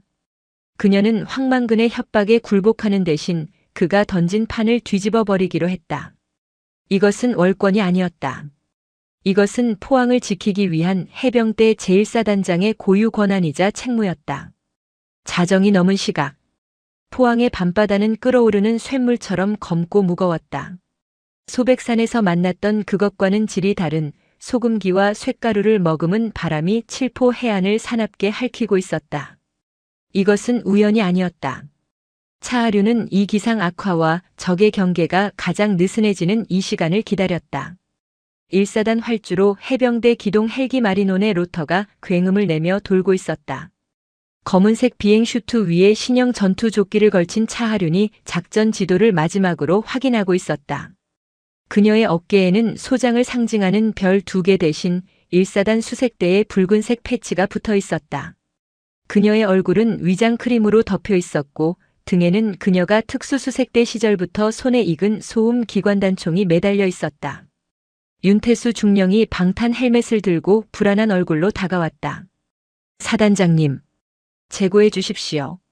사단장께서 직접 현장에 나가는 것은 만약 서울에서 알게 되면. 윤중령. 차하륜이 헬멧을 받았으며 그를 돌아봤다. 이 작전은 화학 테러 위협 제거 작전이다. 현장 지휘관이 상황의 위중함을 판단하고 직접 지휘하는 것이 뭐가 문제인가? 황만근은 지금쯤 자기가 날 협박으로 제압했다고 생각하며 샴페인을 터뜨리고 있을 거다. 그가 깨달았을 땐 모든 게 끝나 있을 거야. 그녀는 헬기에 탑승했다. 오기환 중령이 이끄는 수색대대 최정예 다크팀 20명이 이미 좌석에 결박되어 있었다. 그들의 눈에는 긴장감과 함께 살아있는 전설과 함께 실전에 투입된다는 광기 어린 흥분이 감돌았다. 작전 목표를 재확인한다. 차하륜의 목소리가 기내 인터컴을 통해 울렸다. 목표는 둘. 하나 비읍3 지하 저장고 내 인질 레드맨을 안전하게 확보한다. 둘 현장에 보관된 불상의 화학 물질 샘플, 즉 강 기자가 확보했을 증거물과 폐기물 원본을 회수한다. 현장 제압은 신속, 정확, 그리고 조용하게 실시한다. 우리는 테러리스트를 진압하는 것이지 민간인을 사살하는 것이 아님을 명심하라. 하지만 차하륜의 목소리가 낮아졌다. 적이 우리 해병에게 총구를 겨눈다면 1초의 망설임도 없이 응징한다. 그것이 해병대다. 명심하겠습니다. 필승. 2대의 마리논 헬기가 활주로를 박차고 올라 레이더망을 피하기 위해 동해 수면 위를 스치듯 초저고도로 비행했다. 해룡마린 파크 공사 현장. 황만근의 사설 용역들은 쏟아지는 비에 지쳐 경계가 허술해져 있었다. 그들은 이곳이 얼마나 중요한 장소인지도 모른 채 그저 많은 돈을 받고 손님을 지키고 있을 뿐이었다. 그들 중 일부는 오중령의 1차 정찰 때 이미 제압당한 상태였다. 5분 전 헬기가 목표 지점 상공에 도달했다. 그러나 착륙하지 않았다. 칠흑 같은 어둠 속 헬기 양쪽의 문이 열리고 20여 명의 그림자가 굵은 로프를 타고 폭우 속으로 뛰어내렸다. 그들은 소리 없이 지상에 착지했다. 차하륜은 수신호로 팀을 둘로 나눴다. 알파팀. 오중령이 지휘. 외곽 경계를 무력화하고 퇴출로를 확보한다. 브라보팀. 내가 지휘한다. 비읍3 지하 저장고로 직행, 레드맨을 확보한다. 그들은 숲의 유령처럼 움직였다. 알파팀이 외곽 초소의 용역들을 제압하는 사이 차하륜과 5명의 브라보팀은 저장고 입구로 접근했다. 저장고 입구는 거대한 철문으로 굳게 닫혀 있었고 4명의 용역이 입구 컨테이너 안에서 담배를 피우며 비를 피하고 있었다. 차하류는 손가락 4개를 폈다. 4명. 그녀는 고개를 까딱했다. 휙, 퍽, 퍽. 팀원들이 어둠 속에서 뛰쳐나와 소리도 지르기 전에 용역들을 제압하고 뒤로 끌어냈다. 비살상 제압. 차하류는 그들이 기절한 것을 확인하고 철문의 전자식 잠금 장치를 살폈다. 폭파 준비. 팀원이 소형 접착 폭약을 자물쇠에 붙였다. 푸악하는 공기가 터지는 듯한 둔탁한 소리와 함께 문이 열렸다. 진입. 차하륜이 가장 먼저 어둠 속으로 몸을 날렸다. 역겨운 화학 약품 냄새와 곰팡이 냄새가 뒤섞여 코를 찔렀다. 내부는 비상등 몇 개만 켜져 있어 어두웠다. 섹터 클리어. 클리어. 팀원들이 각 구역을 확인하며 전진했다. 그때 저장고 가장 안쪽 폐기물 드럼통 더미 뒤편에서 희미한 신음소리가 들려왔다. 차하륜이 그곳으로 달려갔다. 그곳에는 쇠사슬에 묶인 채 온몸이 피투성이가 된 강민철이 쓰러져 있었다. 그는 끔찍한 고문을 당한 듯 보였지만 눈빛은 아직 해병의 그것처럼 살아있었다. 민철아. 사단장님. 강민철이 피를 토하며 희미하게 웃었다. 오실 줄 알았습니다.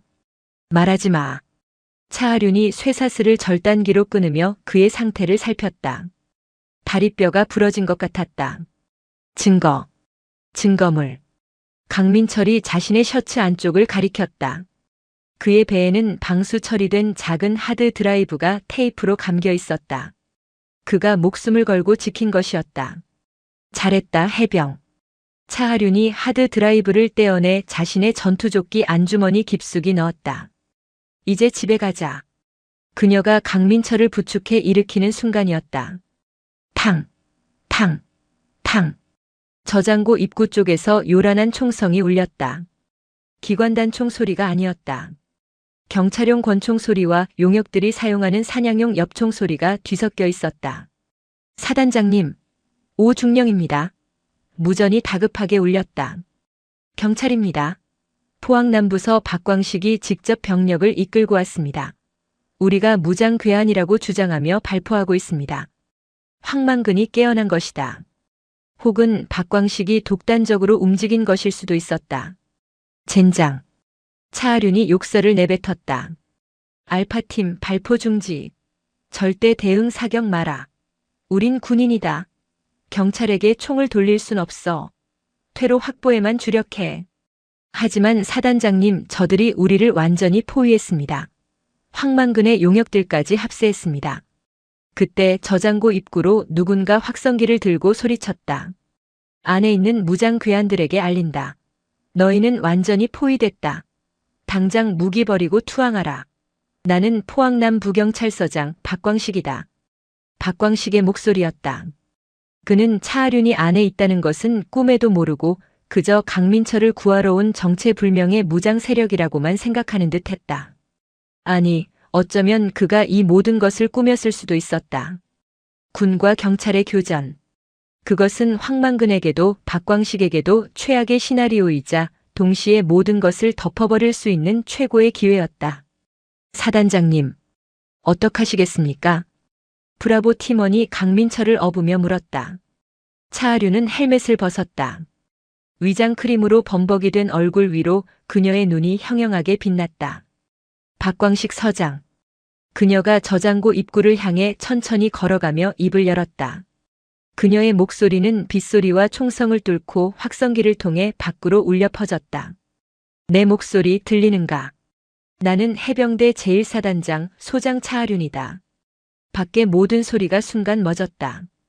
총성도 외침도. 오직 빗소리만이 그들의 대치 상황을 적시고 있었다. 차하륜은 부상당한 강민철을 앞세운 팀원들의 호위를 받으며 지하 저장고의 어둠 속에서 비바람이 몰아치는 빛 속으로 천천히 걸어 나왔다. 그녀의 앞에는 수십 명의 경찰 병력이 총구를 겨누고 있었고 그 중심에 박광식 서장이 경악과 분노가 뒤섞인 표정으로 서 있었다. 차하륜. 당신이 왜? 내가 왜 여기 있냐고 물었나, 박 서장? 차하륜이 비를 맞으며 그에게 한 걸음 다가갔다. 포항의 바다를 위협하는 화학 테러의 위협을 제거하러 왔다. 그리고 여기 그 테러의 증거와 증인이 있다. 그녀는 자신의 가슴 주머니를 툭툭 쳤다. 박 서장, 당신은 지금 불법 폐기물 매립과 살인 교사를 일삼은 범죄 집단을 비호하고 있다. 아니, 당신도 공범인가? 닥쳐. 박광식이 이성을 잃고 소리쳤다. 저 여자는 군사 반란을 일으킨 역적이다. 당장 체포해. 경찰 병력들이 망설였다. 그들의 앞에는 훈장으로 빛나는 현역 해병대 사단장이 서 있었다. 체포하라고. 박광식이 자신의 권총을 뽑아 차하륜을 겨누었다. 쏘지 못할 것 같나? 쏴라. 차하륜이 한 걸음 더 다가갔다. 그녀의 눈은 박광식의 눈을 정확히 꿰뚫고 있었다. 하지만 명심해라. 내가 그 방아쇠를 당기는 순간 너는 단순히 나를 쏘는 것이 아니라 대한민국 경찰이 대한민국 해병대에게 전쟁을 선포하는 것이다. 그 책임을 내가 질 수 있겠는가, 박광식. 천둥이 두 사람의 머리 위에서 거대한 소리를 내며 갈라졌다. 빗줄기 속에서 현역 해병대 소장과 포항남부경찰서 총경이 수십 명의 무장 병력 한가운데서 서로를 노려보고 있었다. 포이즌 웨이브의 마지막 순간은 총알이 아닌 거대한 의지의 충돌로 귀결되고 있었다. 천둥이 포항의 밤하늘을 갈랐다. 그 거대한 울림 속에서 차하륜 소장의 목소리는 빗소리나 총성보다 더 날카롭게 박광식의 고막을 파고들었다. 내가 그 방아쇠를 당기는 순간 너는 단순히 나를 쏘는 것이 아니라 대한민국 경찰이 대한민국 해병대에게 전쟁을 선포하는 것이다. 그 책임을 내가 질 수 있겠는가, 박광식. 박광식의 얼굴은 빗물과 식은땀으로 범벅이 되어 일그러졌다. 그의 눈동자는 공포와 도끼 사이에서 미친 듯이 흔들렸다. 현역 해병대 사단장. 그것도 대한민국 전략기동부대의 핵심인 제1사단의 지휘관. 그가 감히 총을 겨누고 있는 상대의 무게가 뒤늦게 납덩이처럼 그의 손목을 짓누르기 시작했다. 그를 둘러싼 경찰 병력들 역시 동요했다. 그들은 포항 토박이들이었다. 그들에게 해병대 제1사단은 단순한 군부대가 아니었다. 도시가 위기에 처할 때마다 가장 먼저 달려와 피를 흘렸던 자신들의 형제이자 이웃이며 포항을 지키는 실질적인 수호자였다. 그런데 지금 자신들의 서장이 그 수호자의 수장에게 총을 겨누고 있었다. 서 서장님. 저분은 한 젊은 경찰관이 총구를 내리며 망설였다. 닥쳐. 닥치라고. 박광식이 이성을 잃고 소리쳤다. 그는 여기서 물러나면 자신의 모든 것이 끝난다는 것을 알았다. 황만근의 분노는 군법보다 무서웠다. 저녀는 군사 반란을 일으킨 역적이다. 당장 체포해. 내 명령이 안 들려. 쏘라고. 박광식은 자신의 권총을 쥔 손을 부들부들 떨며 차하륜을 향해 한 걸음 다가섰다. 그는 최후의 발악을 결심했다. 이 여자를 쏘고 모든 것을 군의 반란으로 뒤집어 씌우면. 박광식. 차하륜은 그가 방아쇠에 손가락을 거는 것을 보면서도 눈 하나 깜짝하지 않았다. 그녀는 이미 죽음을 수십 번 넘나든 해병이었다. 그녀의 눈은 오히려 삶과 죽음의 경계에서 더욱 차갑게 빛났다. 내 놈의 마지막 기회였다. 그때였다. 우웅. 밤바다의 폭풍 소리와 천둥 소리를 뚫고 땅이 울리는 육중한 굉음이 어둠 속에서 몰려오기 시작했다. 그것은 경찰차의 가벼운 사이렌 소리와는 차원이 다른 위압적인 캐터필러 소리였다. 칠흑 같은 어둠을 찢어발기며 수십 줄기의 강렬한 서치라이트가 박광식과 그의 경찰 병력 그리고 그 뒤에 숨어있던 황만근의 용역들을 일제히 비췄다. 현 시간부로 칠포 해안선 일대 및 해룡마린 파크 부지 전역을 해병대 제1사단 군사경찰대대 통제하에 둔다. 확성기를 통해 울려 퍼지는 강철 같은 목소리. 어둠 속에서 나타난 것은 경찰차 따위가 아니었다. 그것은 해병대의 상징, 대한민국 최강의 돌격 장갑차 KAV 2대였다. 육중한 장갑차는 굉음을 내며 경찰차의 방어선을 종잇장처럼 밀어붙이고 멈춰섰다. 그 뒤로 중무장한 해병대 군사경찰과거의 헌병대원들이 탑승한 군용 트럭들이 순식간에 경찰 병력을 역으로 포위했다. 박광식의 얼굴이 새하얗게 질렸다. 해병대 군사경찰. 어떡해. 장갑차의 해치가 열리고 차하륜의 충직한 부관, 윤태수 중령이 전투 헬멧을 쓴 채 내렸다. 그는 화학 테러 진압이라는 작전 보고를 받자마자 차하륜이 가장 위험한 곳으로 향했음을 직감했다. 그는 사단장의 안전과 작전의 정당성을 확보하기 위해 즉시 사단 직할 군사경찰대대에 비상 출격을 명령했던 것이다. 윤태수 중령이 박광식에게 성큼성큼 다가갔다. 그의 눈에는 일말의 망설임도 없었다. 포항남부경찰서장 박광식 총경. 귀관을 국가중요시설 침입 및 대테러 작전 방해 혐의로 현장에서 즉각 체포한다. 무슨 소리야? 민간인 경찰을 군이 체포해? 이건 명백한 월권이다. 강채린 아니 차하륜. 내년이. 닥쳐라.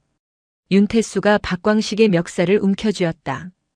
이곳은 민간 지역이기 이전에 우리 1사단의 핵심 훈련장이 인접한 군사작전 통제구역이다.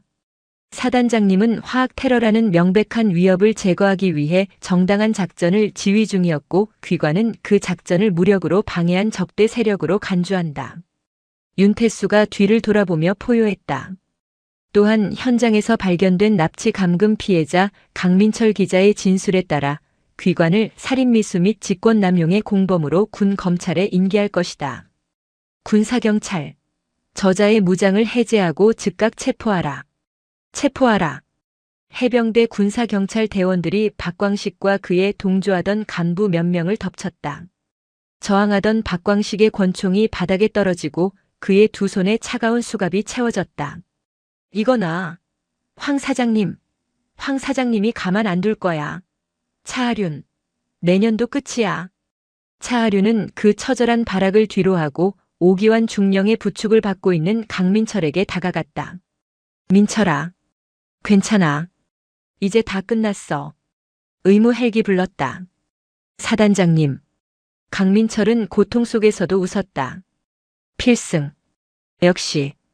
우리 사단장님입니다. 그래. 차하륜은 의무병에게 강민철을 인계하며 자신의 전투조끼 안주머니를 다시 한번 확인했다. 포항의 바다를 썩게 만들었던 독사의 증거가 그녀의 손안에 있었다. 새벽이 밝아오자 대한민국은 발칵 뒤집혔다. 강민철 기자의 포항의 소리와 그와 뜻을 함께한 몇몇 주요 방송사들이 동시에 특종을 터뜨렸다. 충격, 포항 칠포 앞바다, 지정 폐기물 무단 투기 현장, 백상어 건설과 황만근, 그리고 부패경찰의 검은 커넥션. 강민철이 목숨 걸고 확보한 하드 드라이브의 내용은 파괴적이었다. 그 안에는 백상어 건설이 포항제철소의 폐기물을 불법으로 처리하는 영상, 황만근이 박광식 서장에게 거액의 뇌물을 전달하는 장부, 그리고 강민철을 납치해 처리하라고 지시하는 황만근의 통화 녹취까지 모든 것이 담겨 있었다. 특히 국민들을 분노하게 한 것은 그 독극물이 해병대원들이 맨몸으로 구르는 상륙훈련장 바로 옆 바다에 버려지고 있었다는 사실이었다. 해병대 예비역들이 들고 일어났고 포항 시민들의 분노가 들끓었다. 황만근은 자신의 모든 인맥을 동원해 방어하려 했다. 그는 서울의 높으신 분들에게 연락해 차하륜이 군사 반란을 일으켰다고 역공을 펼쳤다. 실제로 국방부에서 진상조사단이 파견되는 등 차하륜은 위기에 몰리는 듯 했다. 하지만 여론은 이미 차하륜을 포항을 지킨 해병으로 받아들이고 있었다. 결정적으로 박광식 서장이 모든 것을 자백했다. 군사경찰에 체포된 그는 황만근이 자신을 버릴 것이라는 공포에 휩싸여 자신이 아는 모든 것을 털어놓았다. 결국 황만근은 자신의 호화로운 저택에서 검찰에 긴급 체포되었다. 그가 평생 쌓아올린 강철의 성이 단 하루 만에 무너져 내리는 순간이었다. 차하륜은 그 광경을 텔레비전 속보로 지켜보고 있었다. 그녀는 지휘통제실 모니터에 떠있는 동해의 평화로운 수평선을 바라보며 조용히 다음 훈련 계획서에 결제 사인을 했다. 그녀의 임무는 끝났고 그녀는 다시 자신의 자리로 돌아왔을 뿐이었다. 6달이 지난 눈부신 5월의 봄날. 소백산은 철쭉이 만개하여 온 산이 붉게 불타고 있었다. 희방사 매표소 입구는 주말을 맞은 등산객들로 활기가 넘쳤다. 그들 사이로 깔끔하게 정비된 주황색 구조대 조끼를 입은 한 무리의 사람들이 눈에 띄었다. 그들의 조끼 등판에는 소백산 국립공원 민간산악구조대라는 글씨와 함께 그 아래 작은 글씨로 풍기토착연합이라는 옛 이름이 흔적처럼 남아있었다. 대장님, 저쪽 비로봉 코스에 낙석 위험 신고 들어왔습니다. 이 팀 바로 출동 준비시킬까요? 아니다. 거긴 길이 험해서 안 돼. 조필두, 너는 1팀 데리고 연화봉 쪽 순찰 돌고. 우댁은 너는 나랑 같이 간다. 장비 꼼꼼히 챙겨. 오늘은 진짜 토착 연합이 아니라 구조대 일하러 가는 날이다. 독고철이 무전기를 들고 외쳤다. 지난 가을 차하륜과의 만남 이후 그는 정말로 조직을 해산했다. 그리고 그 힘과 조직력으로 영주시에 정식으로 민간산악구조대를 등록했다. 산을 망가뜨리던 그들의 손은 이제 산을 오르는 사람들을 지키는 손이 되어 있었다. 조필두의 부러졌던 팔은 이제 로프를 다루는 전문가의 손이 되었고 우대근에 부러졌던 갈비뼈는 이제 조난자를 업고 산을 내려오는 버팀목이 되었다. 독고철은 출동 준비를 하다 말고 등산로 입구에 서 있는 한 여성을 발견했다. 편안한 등산복 차림에 배낭을 맨 모습. 지난 가을 자신들을 압도했던 그 선생님이었다. 차하륜 소장이 휴가를 내어 다시 소백산을 찾은 것이다. 독고철이 쭈뼛거리며 그녀에게 다가갔다. 우대근과 조필두도 그녀를 알아보고는 자신들도 모르게 군기가 바짝 든 자세로 섰다. 선생님. 아니 오셨습니까? 독고철이 붉어진 얼굴로 머리를 극적였다. 차하륜은 그들의 변한 모습과 그들이 입은 주황색 조끼를 바라보며 잔잔하게 미소 지었다. 오랜만입니다, 독고철 대장님. 아주 든든해 보이십니다. 아닙니다. 다 선생님 덕분입니다. 독고철이 진심을 다해 말했다. 저희 이제 정말로 이 산을 지키는 주인이 되려고 합니다. 아직 서툴지만 선생님이 가르쳐 주신 대로 저희 힘을 사람 살리는 데 쓰기로 했습니다. 잘하고 계십니다. 그것이 진짜 강한 힘입니다. 이 소백산은 당신들 같은 분들이 필요합니다. 그때 독고철의 무전기에서 다급한 목소리가 흘러나왔다. 대장님, 깔딱고개에서 등산객 실족. 119 요청했습니다. 지원 바랍니다. 알았다. 금방 간다. 독고철의 표정이 진지해졌다. 그는 차하륜에게 다시 한번 깊이 고개를 숙였다. 선생님 죄송합니다. 저희는 또 임무 수행하러 가봐야겠습니다. 가보십시오. 그게 당신들의 임무니까. 필승. 독고철과 우댁은 조필두가 쩌렁쩌렁하게 해병대식 경례를 붙이고는 구조 배낭을 메고 산을 향해 뛰어갔다. 그들의 뒷모습은 더 이상 어둠 속의 조폭이 아닌 빛 속의 구조대원이었다. 차하륜은 그들의 든든한 뒷모습을 한참 동안 바라보았다. 그녀는 다시 배낭을 고쳐 메고 그들과 반대 방향인 가장 고요한 비로봉 능선으로 발걸음을 옮겼다. 그녀의 휴대폰이 조용히 진동했다. 그녀가 소백산에 오기 전 부관에게 정말 급한 일이 아니면 연락하지 말라고 했지만 그녀의 임무에는 한가한 휴가란 없었다. 그녀는 푸른 하늘과 붉게 불타는 소백의 능선을 바라보았다. 그리고 전화를 받았다. 그래. 나 차하륜이다. 상황 보고해. 그녀의 목소리는 다시 해병대 제1사단장의 목소리로 돌아와 있었다. 그녀는 조용히 자신이 지켜낸 그 평화로운 봄의 산을 뒤로하고 다음 임무가 기다리는 자신의 전장을 향해 천천히 걸음을 옮겼다. 오늘도 요지경 사연을 잘 들어주셔서 감사합니다.